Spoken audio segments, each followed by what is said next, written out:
We are reporting the New Zealand economy. We do that in a fair and journalistic way, which means that we're not going to be boosters where we don't have to be.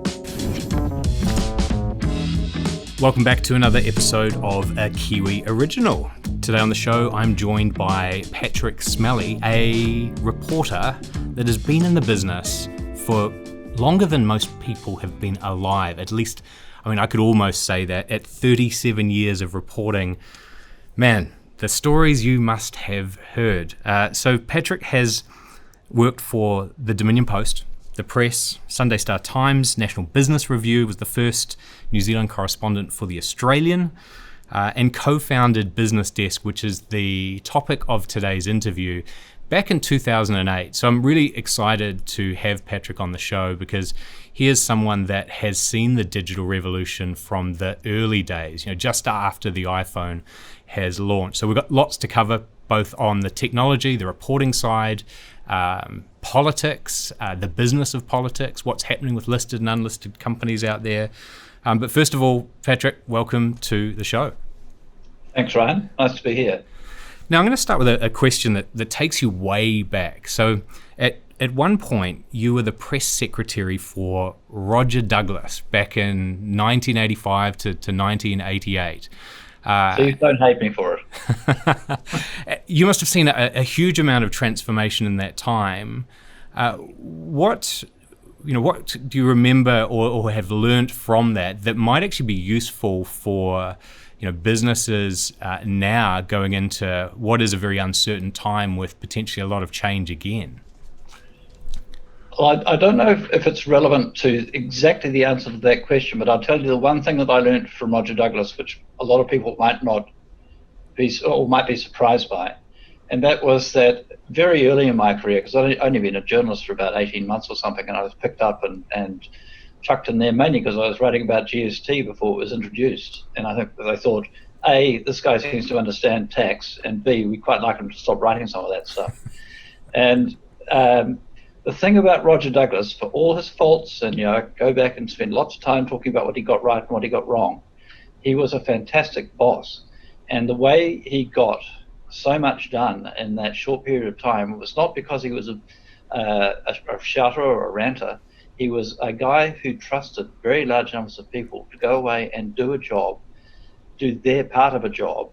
And when they got it right, he was incredibly grateful. And when they got it wrong, he was incredibly understanding.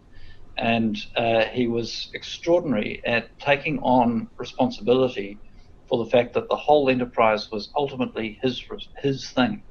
And the people who worked for him became incredibly loyal as a result of the combination of his focus, his ability to harness a team well, and his willingness to be generous in failure.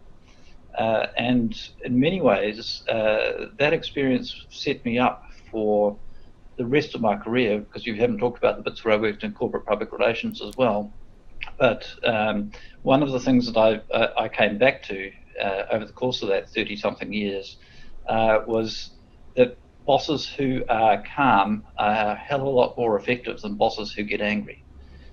So I hope that's something I've been able to inculcate into my own leadership style, but it's something I believe very strongly about what makes a business a successful place, not only to work, but also to spend your life in, given how much time you spend in service of either your own business or somebody else's. Because journalism is a very people-intensive business and a very stressful situation, and you want to make sure as a reporter that you're engaging with people in the right way, which we'll come on to. So before we do that, let's talk about that segue away from politics, where you worked and had a corporate career. I think, was it in kind of brand and communications across, what was it, Contact Energy, Fonterra? What was some University of the... of Auckland.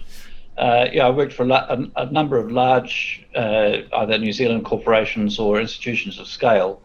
At first as a public relations consultant in an agency, and then for Contact Energy for about 7 years in the mid-2000s, where I ended up doing both corporate communications and was for a couple of years under the exultant title of Manager of Brand Strategy.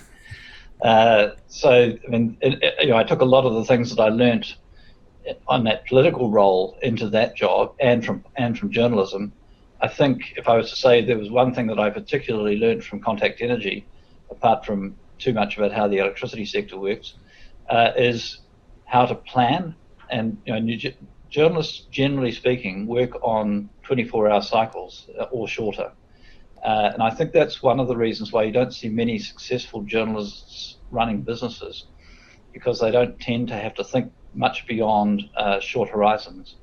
And at Contact, I was in charge of a budget and in charge of a team, and very often there was no payoff from what I did day to day, in the way that there is in journalism, where journalism is fantastic from a kind of a constant adrenaline perspective. You're constantly pumping stuff out, having an impact. You can see what you did. You go home at the end of the day and say, there it all is. Whereas in corporate communications, you can go home at the end of a month and say, well, in about 3 months' time, this is going to have a really big impact. And that's an unusual thing in journalism, not an unusual thing in business. But having some appreciation of that, I think, helped us as we stumbled our way into the sort of relative success that we're starting to have in BusinessDesk.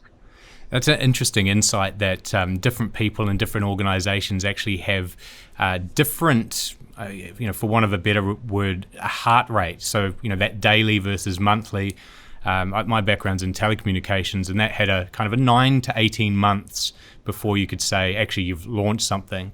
Yes. There was a architect I interviewed in New York, a Kiwi guy, David Howell, and he said, I've been in architecture and building for 3 decades, and I've only built 6 buildings, because each skyscraper takes me 5 to 6 years, whereas if I'd been back in New Zealand, I'd have 300 buildings to my name.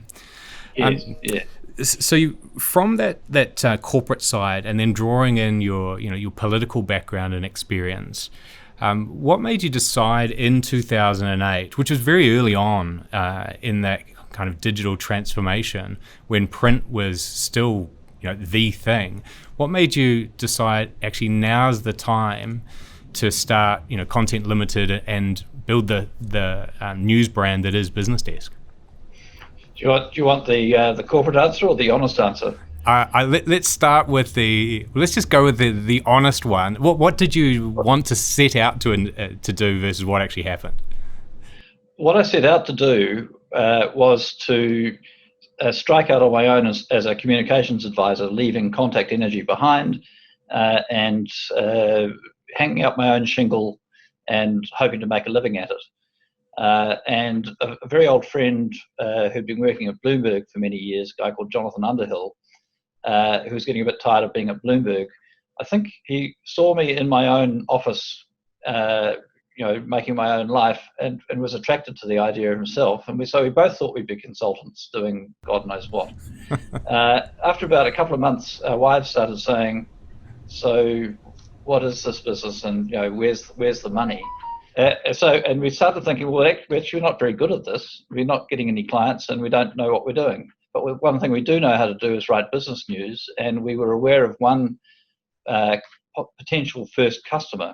And Jonathan, with his wire background, had this sort of iron understanding of how, if you create a news service which is doing the same thing every day, which is totally reliable, it starts the day with a particular set of things, ends the day with the market close and a dollar report, you can create a degree of credibility simply almost by like water on stone. You're just always there, and you're always doing it, and you just commit to it. And so we decided to do that, and it was, this was about 3 or 4 months before the GFC. In May 2008, I think, was our first budget. By October 2008, we thought, what have we done? The whole world economy seemed to be imploding. We couldn't imagine how we were possibly going to make a go of this thing, because it was a bit of an experiment, and it was serendipity rather than plans that got the thing going. But what we found was that people in times of economic crisis turn to news sources, and particularly to economic and business news. And suddenly we had all this additional interest in what we were doing, and we started picking up more clients, and we started to hit some of the economic challenges that the traditional publishers were facing. And they started saying, well, okay, these guys can actually churn out pretty good copy for much, much cheaper than we used to. let's use them and put them up against our own teams. I think we probably made a few enemies at the Press Association at the time, because we were able to do very much what they were doing in parts of their suite of offerings, which were as good and probably quite a bit more economic. So really, it came out of that whole era. We hit the market at a time without really thinking about it, where because nobody knew in May 2008 that the rivers of gold from advertising were about to disappear. So you got a double whammy around about that point, didn't you, where the GFC took all the advertising revenue out at the same time as the fangs were starting to come through and take all the advertising revenue that newspapers had traditionally taken anyway. I guess the only thing we could see for sure at that time was that we were quite convinced that traditional publishers were wrong to give news away for free. And one of our mantras all the way through was to say, if we can't get paid for doing this, we're better to dismount. And so we were always very focused on never doing stuff that was, so-called promotional, or it has to be great for your profile. We just said no to that. And as a result, it took a lot of work and a lot of time, and we didn't grow very fast for a start. But we got to a point where the business was sustainable as an old-fashioned wire service, basically filling all the gaps of the basic stuff which had to be there, which the traditional publishers wanted, but which they could turn to us to do cheaply and efficiently and well, and sort of went from there. And that worked well for us until about 2017 or thereabouts.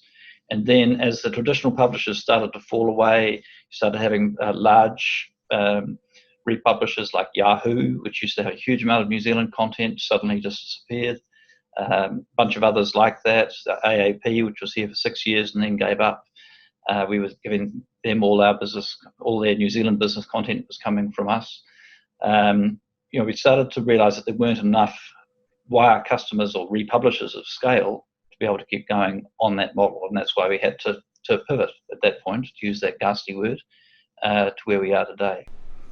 That's fascinating. So to start with, although the strategy was consulting, you shifted away from that by accident, found it on a time where the GFC actually gave you that impetus with customers to want to hear about the economic news, and then became almost an augmented part of newswire organisations. So you've got regular revenue. I'm surprised it lasted until 2017. So up until that point, did that give you a lot of time to build your business subscriber base or your individual subscriber base? What year was it? We didn't have an individual subscriber base until about 2018, and even then it was a very clunky service. And really, what's transformed things, if I was thinking of moments that were incredibly important in the business, the first one was getting that first customer and realizing that we could actually basically make a go of writing business news for a New Zealand audience. The second thing was realizing that crisis can be good for news, which shouldn't really, as a journalist, have been a huge insight, because everyone knows that news hates a vacuum and loves a crisis. There's another important day was the day that our mentor taught us about margins. So we were working our thumbs off on all kinds of little bits of extra work, and he turned around and said, well, so which bits of this actually make sense? How many hours do you spend to do that, and what's the return on it? Oh, never thought about that. So we learned a lot about that, and started doing proper forecasting, and started to realize that we had to focus on the bits that were profitable. So there was a lot of basic business learning which went on in that period, and we did lots of different little bits on the side which all leveraged off the fact of the wire, which we've tended to which are basically invisible to the general public, but which were actually quite important to the business surviving as well. What advice would you have for businesses, listed and unlisted, that either A, want to get into the news, or B, want to stay out of the news? If you want to stay out of the news, don't do anything stupid. But more broadly, I would say businesses that want to stay out of the news need to reassess why they think that's a good idea. There's some very large businesses in New Zealand which we regularly annoy because we scurry around because we know that they're doing interesting things, checking the company's office, checking all kinds of different sources of information, private sources of information sometimes, from shareholders and so forth. They might as well just tell their story. Because for one thing, when things go wrong, it's useful for people to know who the heck you are. One of the big lessons that I learned at Contact Energy was when Origin Energy tried to take the company over, everyone just went, "Oh, Aussies." They knew nothing about Origin. They had no idea who those people were. And if they had made some investment in understanding having people understand who they were, they might have had a better show. But anyway, if you want to get into the news, don't be dull. For us, we've got a few rules. It's got to have numbers in it.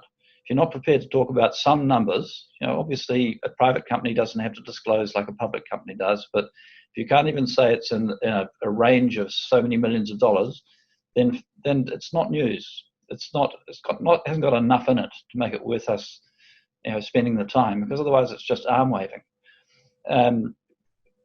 We tend to want to talk to businesses which have actually made sales. I mean, lots of people have good ideas and have businesses they'd like to turn in, or ideas they'd like to turn into businesses. But until you've made a sale, it's probably not that interesting to us. So I'm talking about BusinessDesk rather than maybe all news. Make it about people.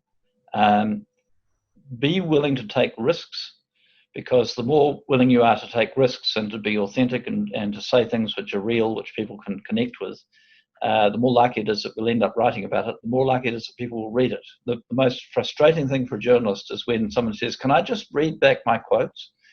Generally speaking, you'll say, "No, I'm sorry, I don't do that."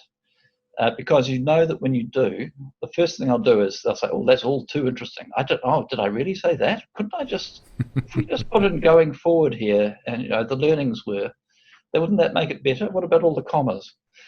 You just end up, the copy ends up going dead. So the other thing I would say is one of the reasons that people who want to be in the news are so nervous is because they generally haven't made any investment first in knowing who the reporters are. Totally. So if I have a relationship with somebody prior to ever writing a story about them, it's far more likely they're going to trust me to do a reasonable job of representing what they're on about.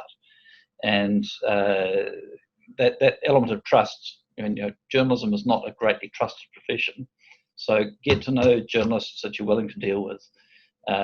They're not always going to do you any favors, because if you screw up or something goes wrong or your company fails, we'll still write about that too. But at least we'll have half a chance of having understood what it is that actually went on, and you'll get an accurate and fair portrayal for having made the investment in the first place. I think, Pattrick, that last insight about getting to know the journalists and the reporters, it's never been easier, because journalists love to live on Twitter. Although there's not a big, there's not a big audience as such, and it is a very niche area. It's very easy to keep, that heartbeat of content going out that, a journalist may or may not pick up on, but there's a backstory there when your business does get researched. Yes.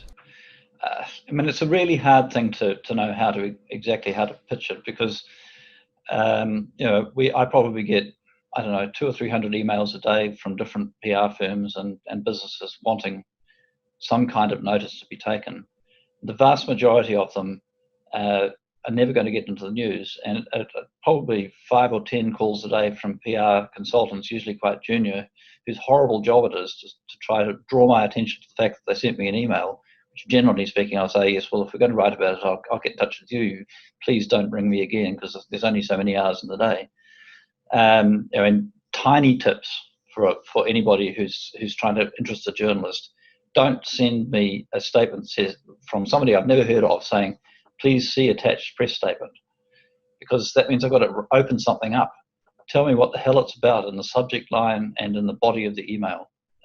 We get too much email to be wanting to go on exploratory trips into the possibility that something we've never heard of might be quite interesting. I know that might sound a bit lazy, but there may be gems hidden in things that people are sending us who just don't have time to look at. I think email, when it's used as if it's a text message service, particularly for busy people, you can get that cut through. Is actually put the 2 key points in the subject line, and if that's of interest, text me on this number, or just reply yes and I'll send you more information. Yeah. And when you take that kind of almost newsy approach, you're more likely to get a hit, because the journalists will think, oh, okay, well, this guy's or person's actually got a bit of focus on what, they've managed to interest me, so it's likely I'm going to be able to interest the reader. So now let's go back to the actual business desk part of it. How many people have you got on the books at Business Desk that are out looking for stories every day? Our current team of journalists is at about 12 at the moment. We've gone through a lot of growth in the last just 6 months or so. So we've got quite a big team now of experienced people in both Auckland and Wellington. We need to think about how we do the South Island better, but we do have a guy who's moved up from Dunedin, who's in the Auckland office, who basically anything that's even sniffs of the South Island, he's onto it. It's Brent Melville. He's very worth going to, particularly if you're anywhere south of about Timaru. He's really into it. That's Melville? Brent Melville. Brent Melville, okay. We've got Beck Stevenson, who was the business editor at Stuff until very recently. She's absolute live wire. She's great on anything kind of consumery, touristy, but very strong on consumer stuff, and but also listed company. She's got a really wide brief and writes beautifully. And I could go through the whole team. I suppose might be a bit long-winded. Victoria Young, fantastic on commercial law and the commercial courts. And down here in Wellington, we've got a surfeit of experience with Jenny Ruth and Paul Macbeth, know everything about the economy, monetary policy, the Treasury. Gavin Evans knows more about energy policy than is really healthy. And Dan Brunskill, who's our youngest reporter, is a new guy. He's new to journalism, but he's really coming on fast, and it's a good feeling actually at the moment. Hey, just a quick interruption. Thanks for watching a Kiwi original. If you're liking this episode, then hit the notification button, and that means you'll see when every new episode gets released. We've done 40 already. We've got another 50 lined up. Right, now back to the episode. Well, it's superb, what you've created here. There's absolutely a need for it, particularly where you've got something like COVID, where and social media news feeds, where the facts aren't always necessarily present for everyone, because we all live in our own kind of news bubbles. Did you notice through COVID a shift to subscription services, a shift to trusted news sources? I think there has been, and it hasn't just been us, but if I talk about our experience, we've been incredibly lucky in some ways. So we were a wire service until November of last year, and at that point, that's when we launched our subscription service properly for the first time. With a proper website which people could go to and actually read our news, as opposed to just receiving emails from us or reading our news in the New Zealand Herald or the ODT or on Stuff. Or people have been reading Business Desk news for years without having any idea who we were, because we chose a very low-key name because we wanted to be everywhere, because that was the model. Now we've got to take that very low-key name and turn it into a brand where people want to come to us and actually pay us to receive that news directly. And in fact, it's only 2 days ago that we turned off the New Zealand Herald, which had been a customer for the last almost 10 years, as a sort of an act of faith in how we think our growth's going as a subscription-only news service. So in terms of, I've lost my train of thought. Hopefully you can edit that out. Yeah, or follow up on it. So I'm looking at the site here, and the headline there is unbeatable coverage of New Zealand businesses. Each day we publish 10 to 20 originally reported news stories, which seems like a ton. And then if you're an individual, it's $249 a year, or if you're a business, it's, I think if you've got over teams up to 50 packages, which tier down. And the other, sorry, your question was about, did we see a shift towards subscriptions? We definitely did. So, launched the subscription website in November, and we're going really nicely through the Christmas and New Year period, surprisingly strongly actually over January, which we didn't really expect. We did a big launch in February in Auckland, and we're going to do a huge push. But it was actually the night we launched, we had Grant Robertson there, and everybody's only subject to conversation was, how bad is this COVID thing going to get? And a lot of the advertising support that we had organised for that fell away. And I spent some sleepless nights thinking, what have we done? But actually, what happened almost immediately was that we saw an increasing number of people coming to the site, coming on as individual subscribers, wanting to read stuff that they could trust. And we saw growth through that period to the extent that we've actually had to pay back the wage subsidy because we didn't end up needing it, which is a great place to be, obviously, although it's a little bit difficult, giving back money which has come in the door. But I know also that the Herald and others have also experienced significant increases in subscription revenue. So maybe we've hit the thing at the right time. The other thing that went right for us, and this is kind of a weird situation for us, is we never had any advertising before. So to the extent that every other publisher has seen their advertising fall away over the COVID period, we just had a spreadsheet with nothing in it for advertising lines because we didn't know what to expect. We have advertising inventory though, and it's starting to fill. And so we're seeing growth in revenue lines that we didn't previously have. And anybody who wants to advertise on BusinessDesk, please talk to Matt Martell. He is the guy who will organize that. And the advertising side of it is a huge part of where our growth and our ability to hire more journalists will come from, because journalism is not a hugely profitable activity, but our plan for the next couple of years is to keep investing in the business to the extent that our cash flow will allow us to, because we can see all sorts of things that we need more of to really shore up the foundations of a strong news production operation. And we'll let the growth take care of the profits later, if you like. We need to keep investing for now. But what's encouraging is that we're seeing the kind of growth that would allow us to be confident that can continue to occur at a time when I do know that a lot of businesses are struggling, and I wouldn't want to seem arrogant about the fact that we're going quite well. But it is heartening, and I think that the news market is changing at a time that happens to coincide with COVID, in which we've been lucky enough and well planned enough to be able to hit. And I think there's an opportunity there for businesses that want to be seen in front of an audience where you've already done the curation. So your subscribers are going to be most likely listed businesses or unlisted businesses, particularly politicians or that group that care about what's happening in the political economy going into an election.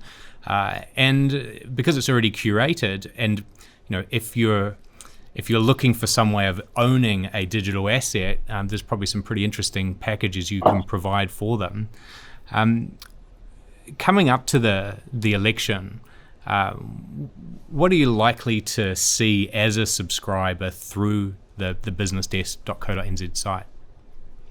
Quite a lot more business-related and economy-related commentary and analysis. I'll talk frankly, if you like, even though it won't age well. Clearly, it's very unlikely that we're not going to have a return of a Labour government of some sort. It's the polling just tells you that. It's unlikely to be a government which has more than one coalition or confidence and supply partner. And if Labour gets the opportunity, it's more likely to be Labour Greens. So one of the things that we'll be doing a lot of work on is, what is that government likely to look like? How will that be different from the handbrake environment that Labour's been under with New Zealand First? How happy would Labour really be not to have the handbrake? Because it's got a whole lot of people on its left who want so-called transformational policies, many of which basically boil down to squirt money at more things, and maybe not actually always with a lot of economic rationality behind it. There are going to be some big shifts in the economic orthodoxy that we've seen over the last 30 years. If the Labour Greens government is elected, and I think we should be looking at what that would look like to help business to understand how that'll change the scene, how there'll be opportunity in it for some and threaten it for others. But also to give a fair view of what the other parties are offering. But when I look at it, I'd say pretty unlikely New Zealand First will be back. Might be. Pretty unlikely that even if they are back, that they'll be invited into a government, because Labor and Greens should have enough between them to put a government together. So that dynamic is what I think we need to look at from a political economy perspective. And we've got an earnings season as well before the election, so it'd be really interesting to see how firms not only say they've gone in the last 6 months, but how do things look for the next 6 months? Because I'm not saying anything particularly profound to say that there are a lot of people who are concerned that we're in an Indian summer kind of situation at the moment, and that at some point or other, as the wage subsidies come off, as all the people who are going to go and have a holiday overseas have finished renovating their bathrooms or going out for a lot of meals or buying a new car or whatever, as that all fades away, it could be quite a tough Christmas. And so we need to try to look at what the environment is going to be like once the election's out of the way. There's a lot there for businesses to get their head around, and when you're in times of substantial change or transitions or where there's volatility, it certainly pays to be more informed. And if what you say comes to fruition in terms of some significant changes that changes how business gets done, that's different from the last 3 decades, then it's working out whether you're on the winning side of that or the losing side, and how to mitigate the loss or how to leverage that opportunity. Outside of the business desk and your phone going off every 5 seconds with news opportunities, how do you keep sane? Like, how do you actually keep the mind and body sane to be able to deal with the deluge on a daily basis?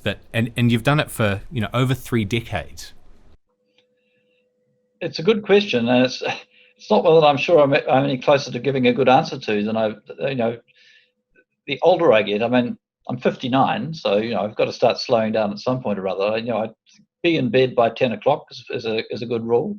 When we first got the business going, we had a KPI which was just stay married. I think it's a pretty good KPI actually, because if things are not, if you haven't got buy-in at home, then you're not going to have buy-in at work either. And I don't know, just stay fit. Make time. I try to make Saturdays sacrosanct. It's very hard not to work past the weekend at the moment, but I do try to have one day a week which is mine. It's not going to work over the election campaign. I'm already committed Saturday this week, but and just try to wear things lightly. I mean, there are times when I do get a bit down at the mouth and think, oh, how am I ever going to get through all of this? And then I thought, well, actually, there's a lot of opportunity here, and I live in a wonderful country, and I have a gorgeous family, and you just got to be able to lift yourself up above some of that stuff sometimes and just keep on plowing. And there's one of the things I learned from one of the people I worked with in PR actually was sometimes you just got to dig in. There's just a lot to be done. You just got to get on with it.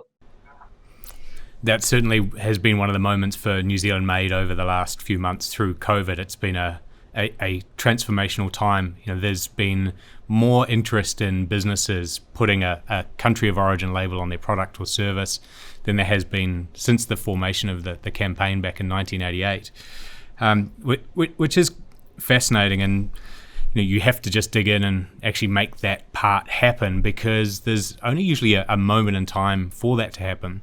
Now, BusinessDesk is a New Zealand Made license holder. You as an organisation actually signed up. What was the thinking behind signing up as a news organisation, right? Because you can publish anything you want. What's the value for New Zealand Made on your news? Well, I suppose we want people to understand that we're not an international corporate, and not that anyone would be likely to suspect that. I suppose when we first got into this, stuff was Australian controlled. A lot of foreign shareholders on the register at NZME. I'm not actually against foreign investment in New Zealand, by the way. I think it's actually vital for New Zealand. I agree. We understand that international investment is incredibly important, just in the same way as a New Zealand company will always happily export if they can. I think the other thing, though, is that we are reporting the New Zealand economy, and while we do that in we hope, fair and journalistic way, which means that we're not going to be boosters where we don't have to be, or we don't that's not part of the brief. We are, though, proud New Zealanders. We care about the country we live in. One of the functions of journalism is to shine a light where it needs shining. One of our greatest assets as a country is that, broadly speaking, we're trusted. I think one of the assets that we will, along with our relative isolation, is that people should want to do business virtually, because they can't travel as much, they can't go and kick the tires, they can't go and shake hands and look a person in the eye the same way. Knowing that you're dealing with a country where the rule of law works, where the listing rules are respected, where people's word is as good as is good, and where that reputation already exists, is actually really valuable. And I think we've got a role to play in inculcating and reinforcing that if we can. And so I guess it's just being part of that general kind of whakapapa, if you like. And I think there's actually an opportunity for your organisation outside of New Zealand because... Kaupapa, not whakapapa. Kaupapa. Yes, kaupapa. We're inoculated here for now, touch wood. So by reading news that comes from New Zealand, you're actually getting access, if you're from another country, you're getting access to the future for your country, whether it's Australia or the US. At some point, COVID will be under control. So what's the opportunities? Who's going up? Who's going down? Some of that will be playing out in New Zealand beforehand. So by reading the Business Desk news, you're going to get access to it a little bit earlier. One question I want to ask you before we wrap up here, because you've been very generous with your time, is for young journalists listening to this, trying to get an insight to, how do I get in? How do I become a journalist? What advice would you have for them? Don't expect to get rich, but do expect to have an exciting time. I mean, I've travelled and had experiences as a journalist which most people would never have. I mean, I've met Nelson Mandela about 3 times. Wow. I went to Eastern Europe just after the Berlin Wall fell as part of a trade mission, a New Zealand trade mission. It's the craziest thing I've ever done. Everyone was saying, "What the hell are you even doing here?" But went into East Berlin when it still had to go through Checkpoint Charlie. Was on the Rainbow Warrior on the night that the French announced their last nuclear testing regime, which was incredible. I didn't expect to be. I just was doing some other story, and suddenly there's this announcement, and then you're in the middle of it all. I've been all over the world with journalism. The other thing I'd say is don't be scared of numbers. I didn't expect to be a business journalist. I thought I'd be doing, social issues and things that would tug people's heartstrings, and I just fell into it by accident.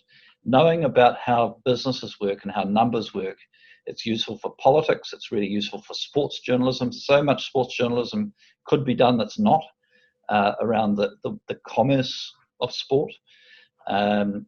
Everything in politics in the end comes down to the budget.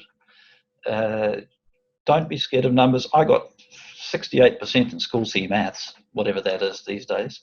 So, and I gave it up at that point. At the age of 15, I thought, that's as far as I'm going with that. Business reporting is about ideas and people and concepts of what creates value. The numbers flow from that. And generally speaking, if you're not completely illiterate, you can get your head around the numbers well enough to do it. So I would say, think hard about business journalism, because not enough people go into that area, and it can take you anywhere. Superb. That's great insight. Just as you were kind of reflecting on some of those momentous moments in your career, are there any others that truly stand out? Like, is there one or two where you think to yourself that that was a moment that you were grateful to be part of or to witness? Oh, look, I mean, I'd have to go back to the inauguration of Nelson Mandela.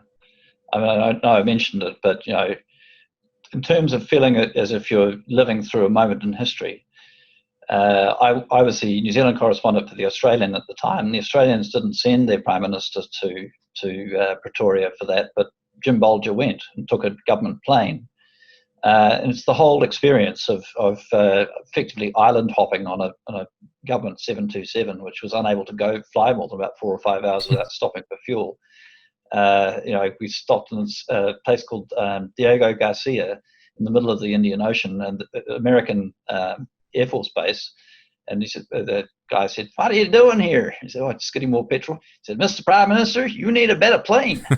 And then we finally get to South Africa and spent about 2 days on the ground, and just the extraordinary feeling in this country of all these people suddenly feeling like they're free, but also the insight into their expectations being so unrealistic. I remember buying a frozen drink of some sort from an African woman on the street, saying, "What do you think is going to happen now?" And she said, "In 6 months' time, I'll have a house." I thought, I don't know if that's going to be the case. And yet, and all around you is the signs of the incredible inequality of that society. Being driven around in a van and hopping out to buy a Coke at a dairy and leaving the door open, and the driver just lunging to close the door. So, that's how people get robbed.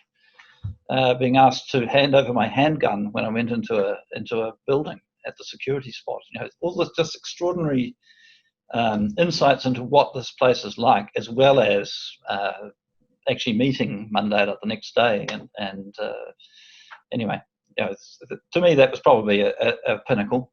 Hard to think of anything that's been more extraordinary than that. But there have been all kinds of bizarre and interesting experiences. To contrast that with what would you like to see from New Zealand's future? If there is a stunning moment to come for New Zealand, or a direction that maybe you've started to see the early formation of, that if it goes successfully, it could become something transformational. Where would you like New Zealand to go? It's a really hard question to answer, but I'll try and answer it in terms of what I wonder might be happening right now, which is that suddenly all these New Zealanders who made their careers in other parts of the world, because those other parts of the world seem more exciting and better places to be, are reassessing that. So I'm a New Zealander who could have left on numerous occasions. The Australian offered me a job in Moscow. And the only reason I didn't take it was that I had 3 small children, and I'd already been overseas once before with the family and realised what a big commitment that is. So I've spent my whole career in New Zealand, and in the last 10 years, New Zealand seemed like a better and better place to be. So I kind of hope that maybe some of these really clever people who've got a bit of cash, who are New Zealanders, start coming back here, and we start to really, really understand and build on that, particularly our lightweight export economy, the service economy, the amazing digital technological stuff that's happening here. We've got a lot of really deep cleverness and creativity in this country, which we've been not very good at harnessing into commercial opportunity.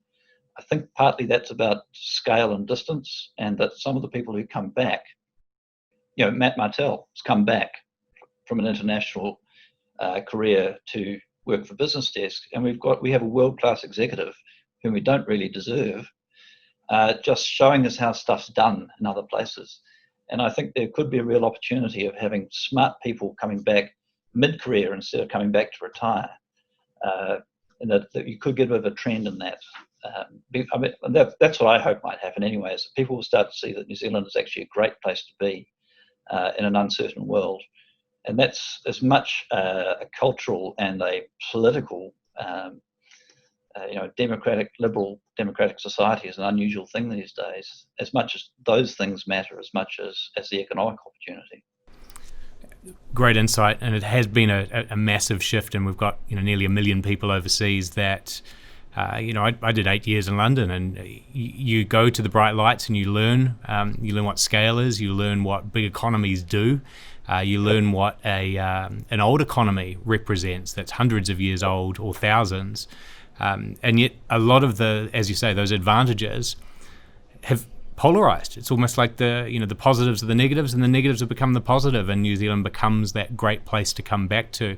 Maybe not forever for some, maybe they'll come back for 3 to 5 years, but it's always that swapping of knowledge from big to small, from fast to slow, from an old economy to a new economy. It's that when you have ideas bump into each other, magic stuff happens. So I'd certainly like to see that as well.